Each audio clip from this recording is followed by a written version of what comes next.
They laughed about it on the radio before anyone had to look a body in the face. Between routine reports of cloud cover and altitude, a German flight commander, an archetype of confidence and shorthand, filed a dry assessment. This new British fighter was light, delicate, almost ornamental. To his men, it looked like something cobbled from spare parts rather than a purpose-built instrument of war. Scrap metal, some later reports would paraphrase in tone, if not in exact words, dismissive, neat, meant to settle fear with contempt. Across the channel, in workshops lit by oil lamps and the thin, steady light of skylights, the machines told a different story. Sketches pinned to the walls showed curves that belonged to a sculptor and calculations that belonged to a mathematician. Small models spun in wind tunnels, paper tufted on their surfaces to watch airflow. A cadre of men and women, designers, fitters, riveters, testers, moved between those two worlds, the veneer of form and the truth of performance. Where ridicule offered ease, they offered proof. If you love aviation history, subscribe for more deep dives into these stories. The contrast between the sneer on German lips and the quiet insistence in British shops became the defining tension of a summer in which the air above England would be measured in more than cloud cover. The story that followed is not a tale of a single machine magically deciding the fate of nations. It is the arc of a design concept, the stubbornness of engineers, the courage of pilots, and the moment when perception met reality in the thin air where machines fight. Learn the line of a Spitfire on the ground: a slim fuselage, a teardrop cockpit, an elegant, almost flirtatious wing, not a blocky slab of protection, not a hulking tank of armor. From the ground it could look fragile, its lines more sculpture than shelter. But that wing, the one everyone noticed, mattered in ways that were not obvious to a passing observer. It was an elliptical wing, chosen not because it was fashionable, but because it promised the cleanest lift distribution possible for a given span, less induced drag, cleaner airflow toward the tips, and a handling quality that would allow tighter turns without dumping speed. In plain terms, the wing let the aircraft trade energy more efficiently with the air itself. Where other fighters might bleed speed to make a sharp turn, this one could keep more of it. Designers like R.J. Mitchell, whose name is properly tied to the earliest forms of this aircraft, thought in balancing acts: surface area against drag, structural strength against weight, power plant against airframe. Their notebooks blended cramped handwriting with neat geometrical diagrams and lists of rivet types. They did not promise miracles. They promised a machine that could do what pilots needed: climb smartly, decisively turn, and accelerate out of trouble. The heart of that promise, however imperfectly understood at first glance, was the marriage between airframe and engine. The Rolls-Royce Merlin, already in the conversation for its compact, powerful V12 architecture, was no bolt-on miracle. It was a collaborator. A Merlin at full song gave the Spitfire the thrust to climb and to sprint, and successive Merlin variants would amplify that promise. Superchargers squeezed more air into the engine at altitude, preserving power where thinner air would otherwise sap it. Carburetors and fuel feeds had to be tuned so that the engine behaved under the violent, alternating stresses of dogfighting: sudden dives, abrupt pulls, negative G moments. Each tweak, each redesign, each late-night shop floor adjustment nudged the balance between fragile-looking elegance and lethal effectiveness. Not every observer understood those subtleties. The Luftwaffe pilots who first saw British fighters were trained against a continental opponent and against their own benchmarks. The German Bf-109, spare and compact, with a short-coupled fuselage and solid, predictable handling, set one set of expectations. When the British answer arrived in a form that favored agility and energy retention over brute robustness, some in German reconnaissance and in fighter squadrons read that as a weakness. Why choose beauty if not to hide brittle bones?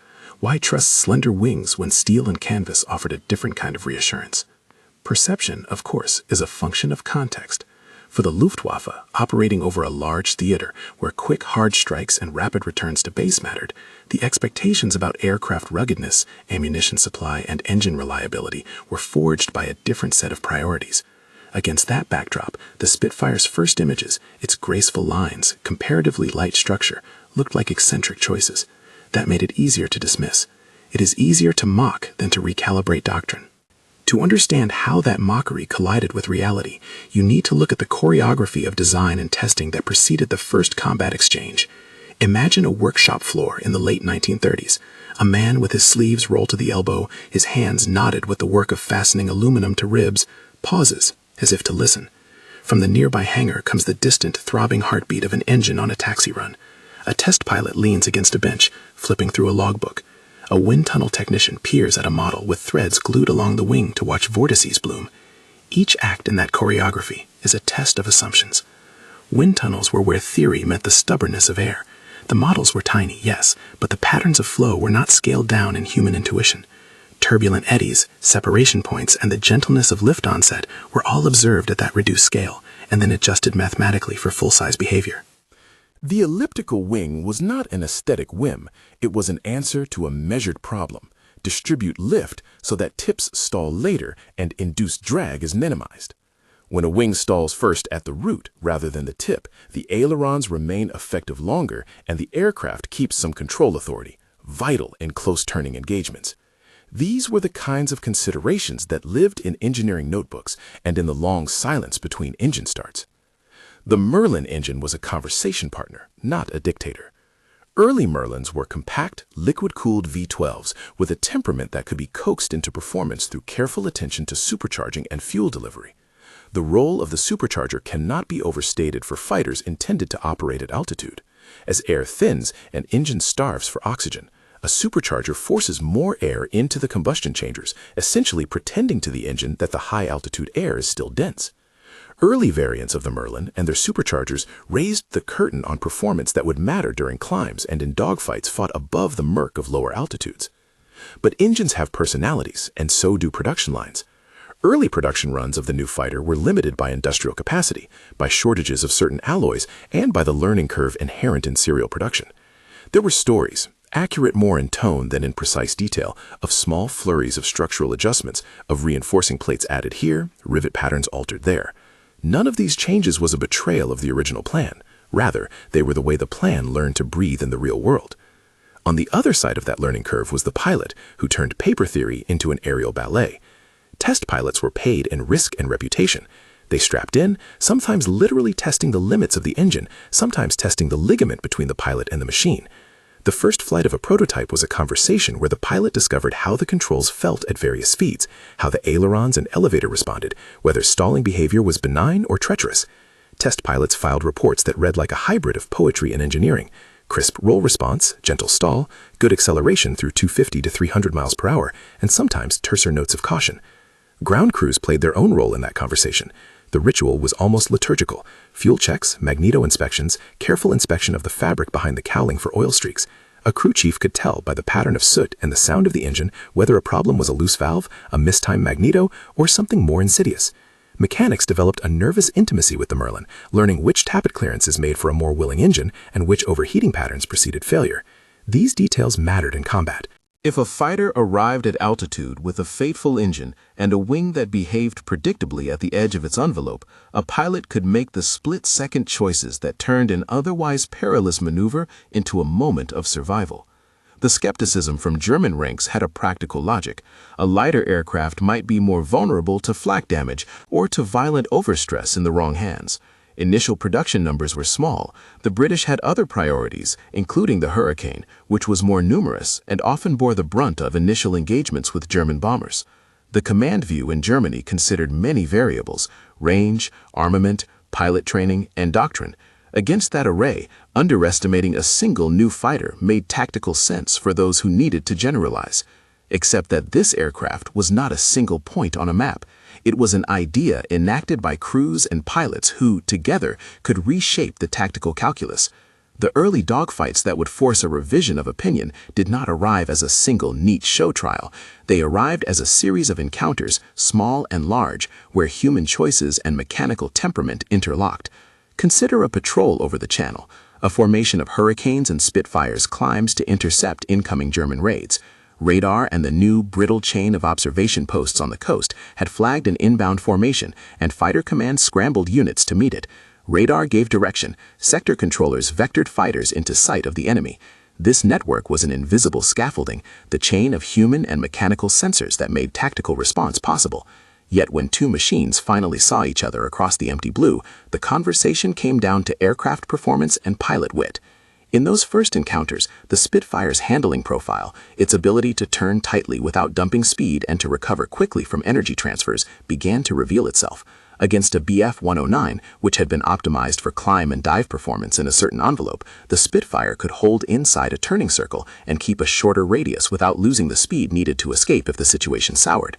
The Merlin's higher altitude performance and acceleration allowed Spitfires to contest climbs and to re-enter fights after initial maneuvers. It was not instant superiority, it was the slow accrual of tactical edges. Tactics mattered as much as capability. RAF squadrons developed doctrines that played to the strengths of their machines. A Spitfire piloted with an eye for energy management could make the most of its aerodynamic advantages. Conversely, German pilots who underestimated their opponents found themselves outmaneuvered in ways that demanded quick adaptation. For many Luftwaffe pilots, this produced an uncomfortable correction in their maps of expectation. An airplane that looked like scrap was punching holes through that map. The human stories inside these mechanical truths make the moment vivid. There is the image of a young pilot, barely out of training, who writes a short, clipped note home from his dispersal, a mention of a strange little fighter that turned on him like a cornered animal. There is the senior mechanic who keeps a tin of solder in his toolbox and jokes that the machine will only ever be as strong as the hands that tend it. A test pilot who had once doubted certain handling characteristics changes his mind after a sortie that shows the aircraft recovering from a tight spiral with a grace that was almost musical. These vignettes illustrate the human-machine symbiosis that turned design into reputation. Within factories, the mood shifted as well. When initial formations of the new fighters began to return with reports that surprised air intelligence, production focused on the most effective variants.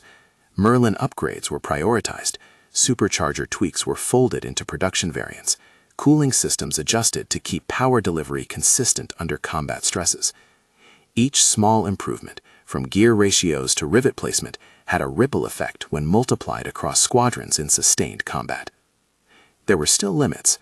The Spitfire did not carry the same ammunition load as some heavier fighters. It did not have the same punch in every engagement. It was not immune to structural damage, and its tactical success always depended on the crew that maintained it and the pilot who flew it. It was not a miracle. But as the summer wore on and the numbers of encounters increased, the narrative of fragility struggled to survive against the steady counterweight of empirical evidence. Perception in war is a fragile thing, fast to harden into cliches and slow to unlearn. Report after report home from combat, after-action notes filed by squadron leaders, pilot debriefs that spoke of enemy pilots surprised by acceleration or cornering began to accumulate. German units recorded losses and occasionally surprised outcomes. Intelligence officers on both sides sifted through these reports, trying to separate noise from trend. For those keeping score on the ground, the dissonance between frivolous and formidable demanded reconciliation. And yet much of this process remained invisible to the casual observer. A German pilot's casual derision did not neatly translate to doctrine-wide disdain, and a British shop floor triumph did not automatically translate to strategic advantage. The larger structure of the campaign, radar networks, command decisions, the presence of hurricanes to form a blunt instrument against enemy bombers, pilot training pipelines, and the attrition of experienced aircrew remained decisive. The Spitfire was a crucial variable, but not the only one.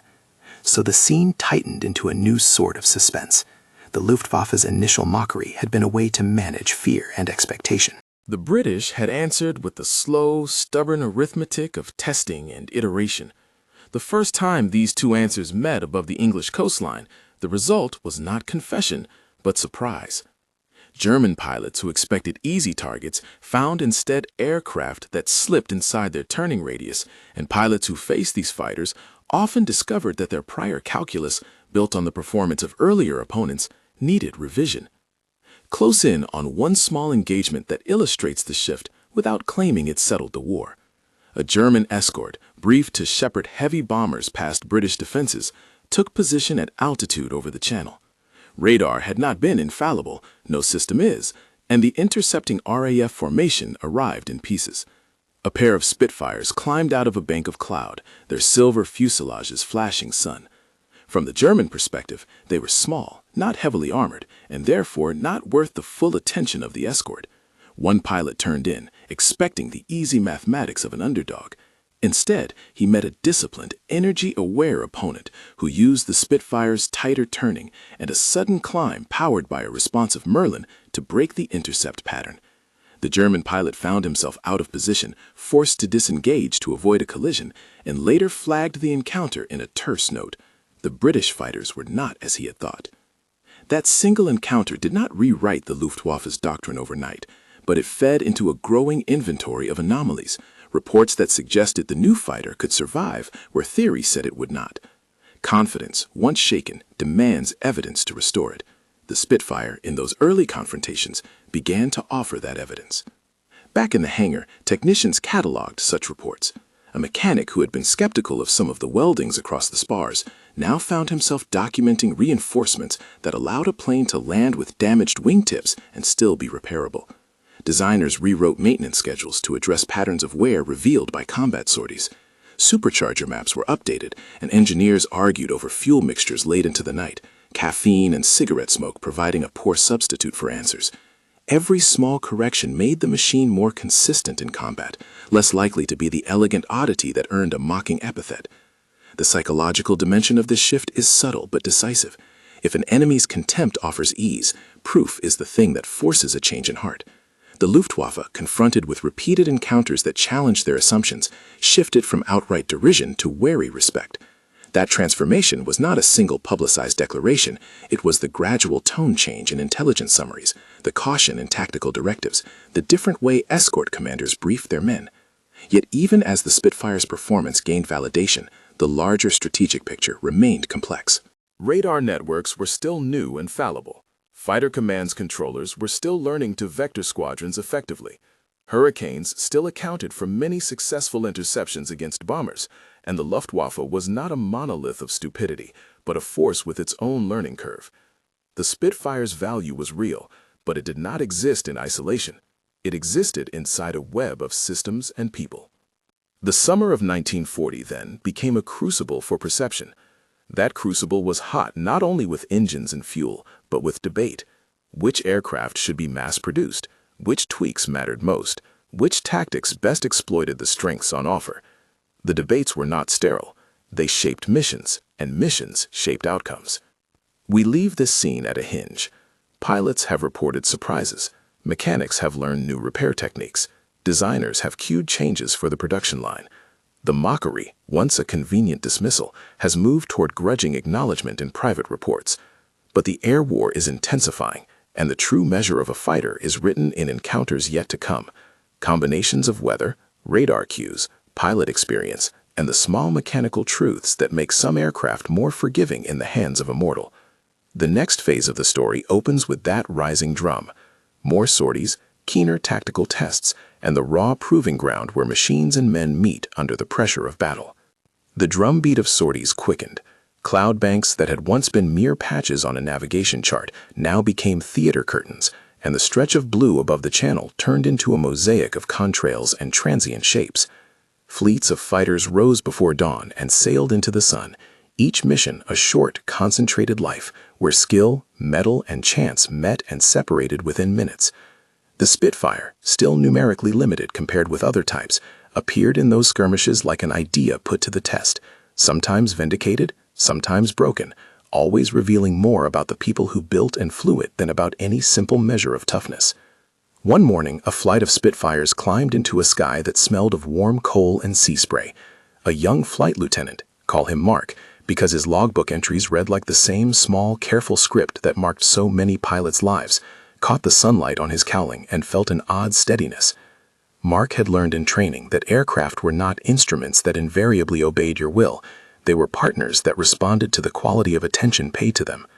On this sortie, he found in the roll and the responsive elevator a musician's precision, controls that answered without lack, an engine that, when coaxed with the right mixture and throttle setting, leapt forward on demand. When the enemy appeared, silver profiles with a distinct nose and spinner, Mark's wingman called it tight left turn. The Spitfires, with their elliptical wings and careful lift distribution, closed their turning radius. The Merlin, breathing through a freshly tuned supercharger, let them accelerate without the hitch that sometimes punished less fortunate aircraft.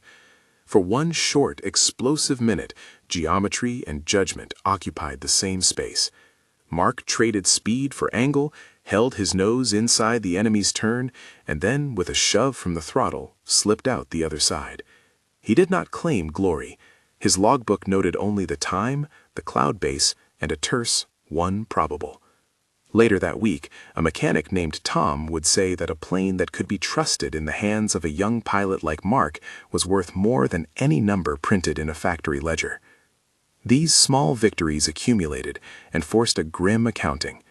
German reconnaissance photographs and intelligence reports, those unsentimental measures that commanders use to make decisions, recorded not boxcar stability, but a pattern of survivability and maneuver that required reinterpretation.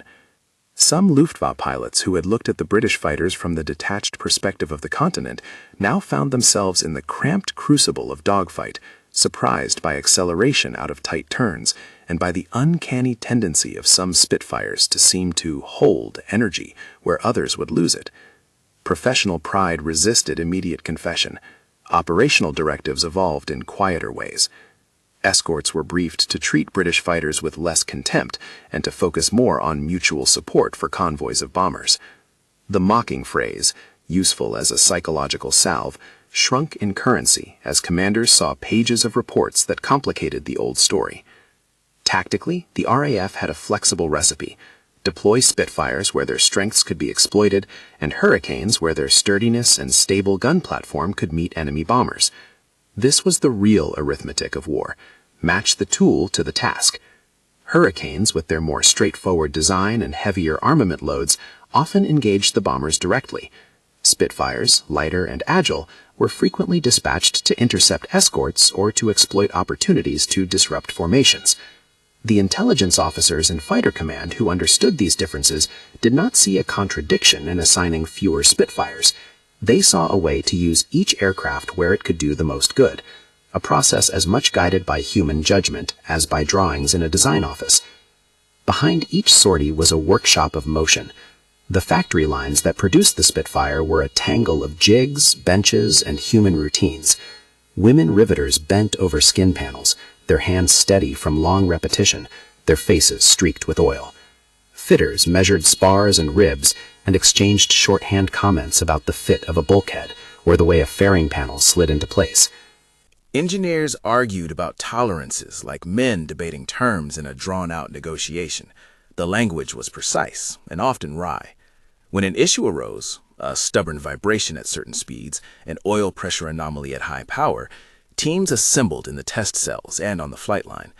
They would run an engine at various throttle settings while an observer scribbled numbers, and the pilot described behavior in clipped phrases that read like shorthand: light shimmy at 260 KIAS, slight overboost at altitude 18,000 feet. These notes informed small changes: a repositioned baffle, a revised carburetor jet, a different spark plug gap. Each small correction multiplied across squadrons. One of the recurring themes of that season was the Merlin's development as a living series rather than a fixed monument. Rolls-Royce engineers and technicians were constantly learning how the V-12 behaved under the stresses of combat flight. Cooling arrangements, magneto timing, and fuel mixtures were all variables that engineers could adjust without rewriting the airframe. Superchargers, the compressors that forced denser air into the engine at altitude, were improved in steps, allowing later Merlin variants to hold power higher and longer. That extra breath at altitude was often the difference between being able to climb to contest an enemy's height advantage and being forced to accept a less favorable engagement. Ground crews learned to read engines by ear. A slight rasp or a change in the timbre of the exhaust note could prompt an exchange of wrenches mid-sortie. The Merlin and the Spitfire behaved as a single organism, whose health depended on both design and daily tending. A single sortie, examined closely, reveals how fragile advantage could be. Consider a layered engagement on a day when the weather refused to choose sides, patches of bright sun and sudden low cloud. Radar had picked up a formation coming across the channel and scrambled two squadrons, a mixed force of Hurricanes and a flight of Spitfires from a nearby sector. The controller vectored the fighters via a series of radio bearings, and the air turned into a chessboard. At first contact, the bombers pressed on toward their objective. Hurricanes braced and climbed to meet them. Spitfires, slotted to take on the escorts, sought the gaps. For a few minutes, the sky resembled a scatter of falling leaves as aircraft maneuvered for position. Then, like a taut wire snapping, violence concentrated into points. One German fighter, seeing a pair of Spitfires break formation and climb, dove to engage, expecting to use its heavier armament and a better dive rate to strike. The Spitfires, however, used small, precise turns to peel away while keeping their noses near the opponent. When the German pilot committed to a high-speed deflection, the Spitfire leader reversed, using a sudden power application to climb and then accelerating away, leaving the pursuer to recover at the wrong angle. These exchanges were sometimes measured in seconds, but mattered in outcomes. A damaged radiator here, a jammed gun there. Small events that could take an aircraft out of the fight or shorten the life of its pilot. Such moments exposed the deeper truth. Machinery is only as effective as the doctrine that employs it and the training that directs its use. RAF pilots learned the virtues of discipline within a formation and of choosing the fight on their terms. Luftwaffe pilots learned, terms the hard way, that preconceived notions about opponents were liabilities. Each side wrote and rewrote tactics out of necessity. The British found themselves honing interception patterns that took advantage of radar cues and the local control net. The Germans adjusted their formations and escort protocols in response. The psychological landscape shifted along with tactics. In a squadron dispersal hut, men who had once joked about the dainty fighter now spoke more often of respect and of caution. There is a notable intimacy in the way such speech evolves. Private notes to loved ones, briefings in which commanders emphasize caution rather than bravado, and the simple change in the tone of banter over a mug of tea.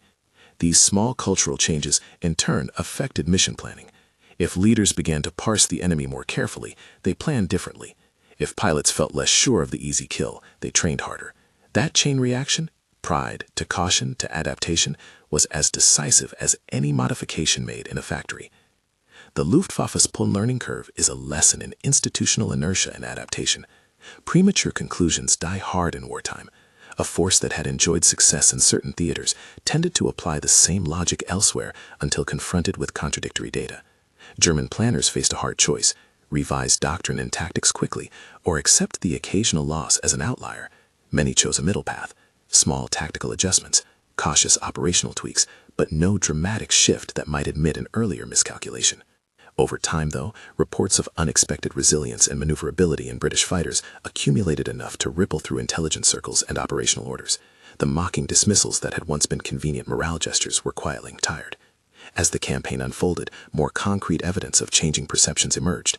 After-action reports, when aggregated, showed patterns. Spitfires were not immune to damage, but when properly maintained, they returned to the air and could perform in ways that matched or exceeded expectations. Mechanics found their improvisations becoming formal practice. A makeshift reinforcement would be examined, measured, and then specified in a maintenance bulletin. Design teams received feedback loops from the front that were faster and richer than in previous conflicts, thanks in part to better communications and to a culture that prized empiricism.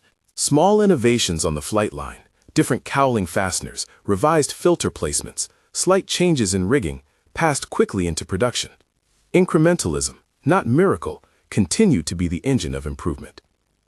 There were dramatic individual cases that made headlines and lingered in memory. One sortie, commonly discussed in squadron rooms and later memorialized in memoirs, saw a Spitfire leader take on an overwhelming escort with a mix of audacious turns and conservative altitude management.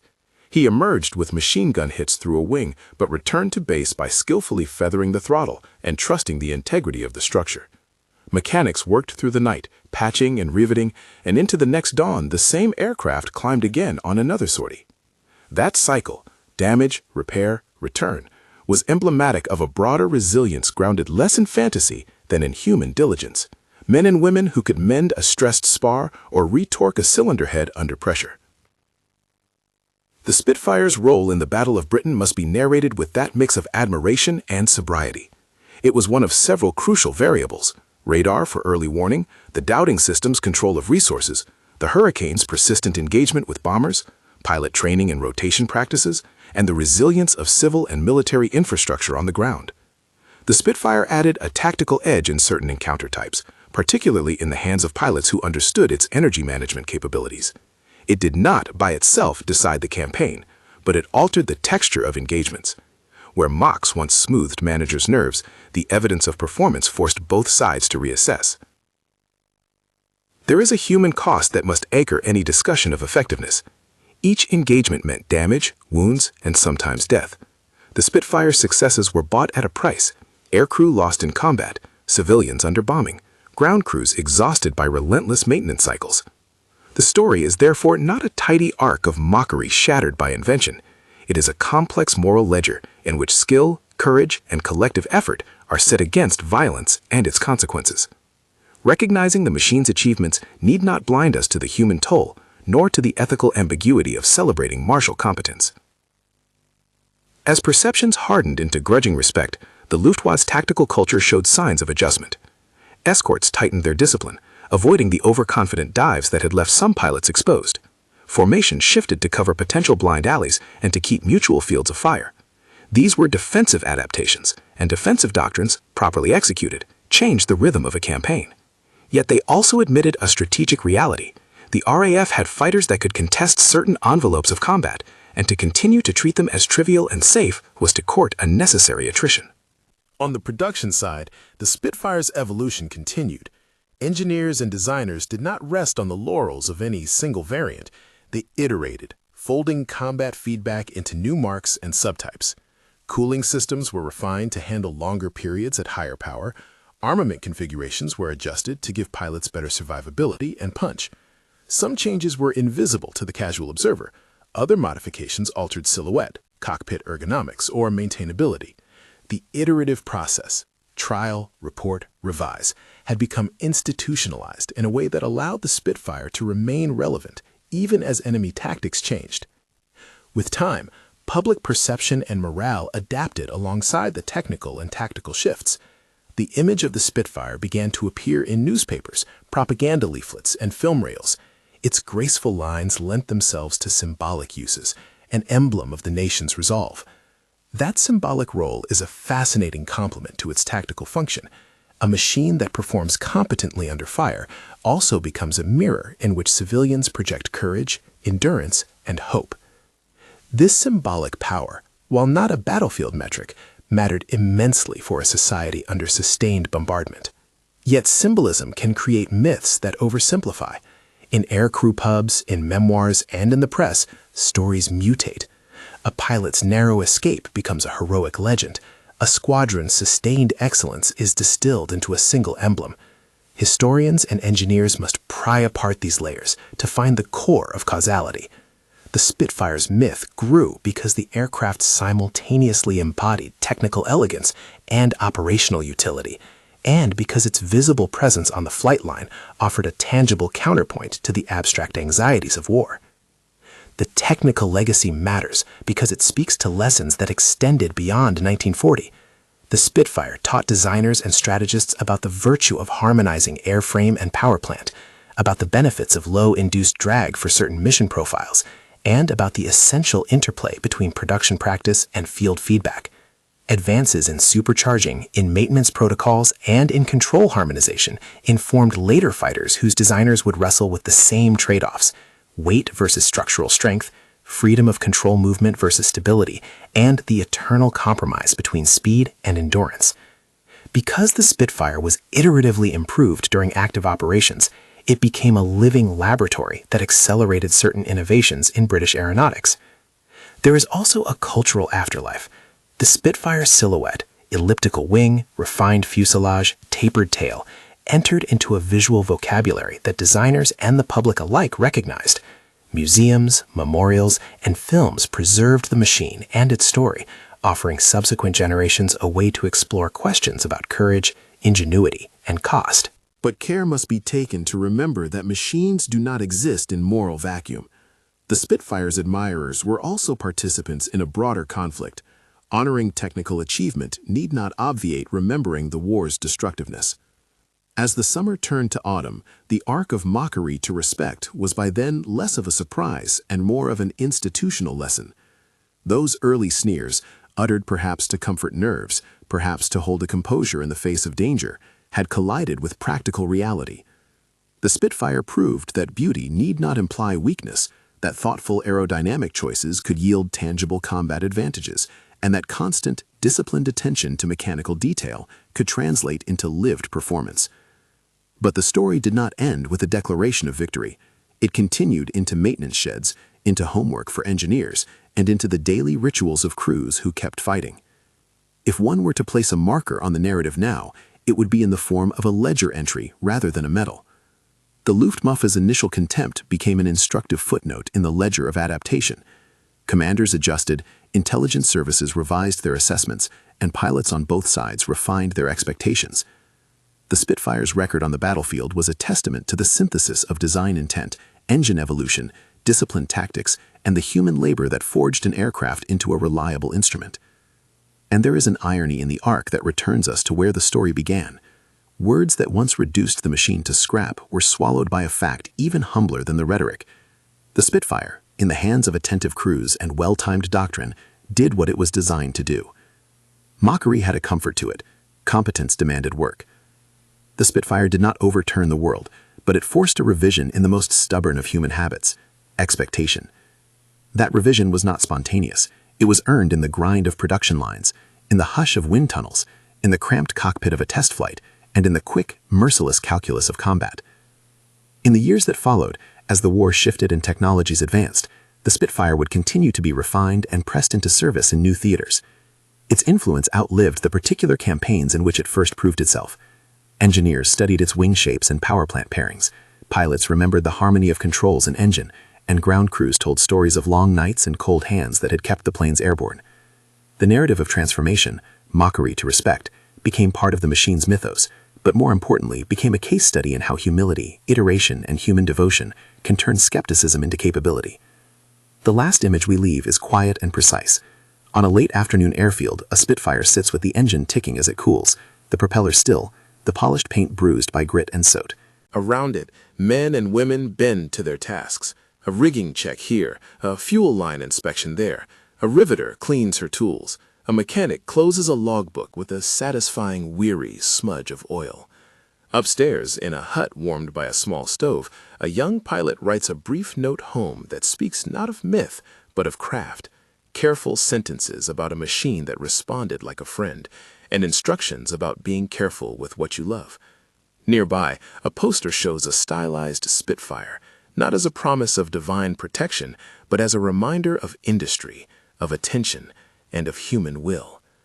The mockery that once seemed clever has become an artifact of a moment when people had to find words to face fear. The truth that replaced it is quieter and harder. The Spitfire rose not because of hubris or mystique, but because 1,000 small acts of ingenuity, courage, and care combined in the same place at the same time. If you want more stories of aircraft that changed how wars were fought and how engineers and pilots learned to shape the sky, hit like and check the next video. Remember that the most dangerous thing in war is not the machine, but the complacent certainty about any one truth. The Spitfire teaches that lesson in metal and in memory, an elegant wing that refused the insult of being written off, and through the hands of many people, earned a place in history.